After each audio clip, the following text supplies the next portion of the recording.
Hi friends, ఈరోజు రవ్వ లడ్డు చేస్తున్నాను. 1.5 కేజీ ఉప్మా రవ్వ వేయించుకున్నాను. నెయ్యి పోసి బాగా ఇట్లా గోధుమ కలర్ వచ్చిన దాకా వేయించుకోవాలి.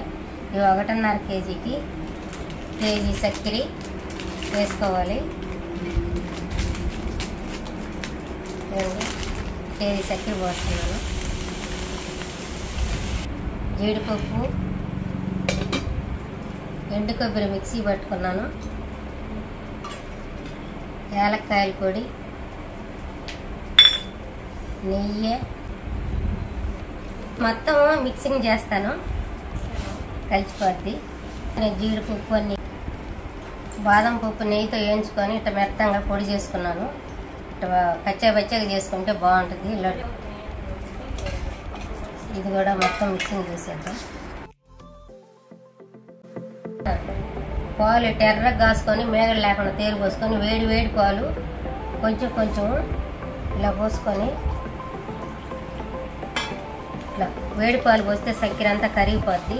కరకర అనకుండా రొంతగా కలుపుకొని లడ్లు చేసుకుంటే చక్కెర మొత్తం కరిగిపోయి కరకర అనకుండా బాగా వస్తాయి లడ్లు.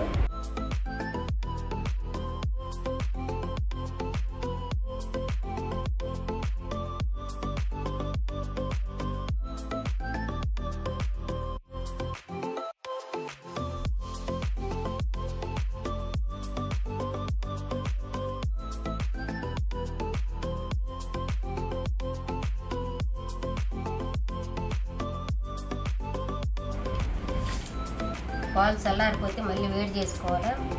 లడ్లు వేడి వేడి పాలు పోసి ఇలా కలిపితే చక్కెర అంతా అట్టే చక్కెర ఉండకుండా కరిగిపోయి బాగా పాకంలాగా వచ్చేస్తుంది.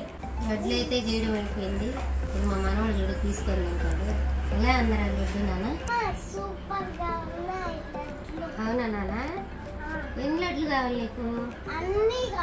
అన్నీ ఇవన్నీ తీసుకున్నాను నీకోసమే. తినేస్తావా నాన్న? ఊరికి తీసుకెళ్తావా? మరి మమ్మీ డాడీకి పెడతావా నీకేనా?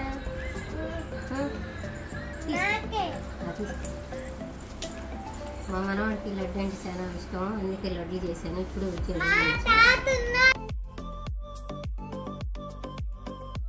లడ్లు అయితే చాలా బాగా వచ్చినాయి ఫ్రెండ్స్. మీరు కూడా ట్రై చేయండి. వేడి వేడి పాలు పోసి ఇలా చేస్తే చాలా బాగా వచ్చినాయి. మీరు కూడా ట్రై చేయండి. మీకు ఎలా వచ్చినాయో కామెంట్ చేయండి. ఈ వీడియో కన్నా ఇస్తే లైక్ చేయండి, షేర్ చేయండి.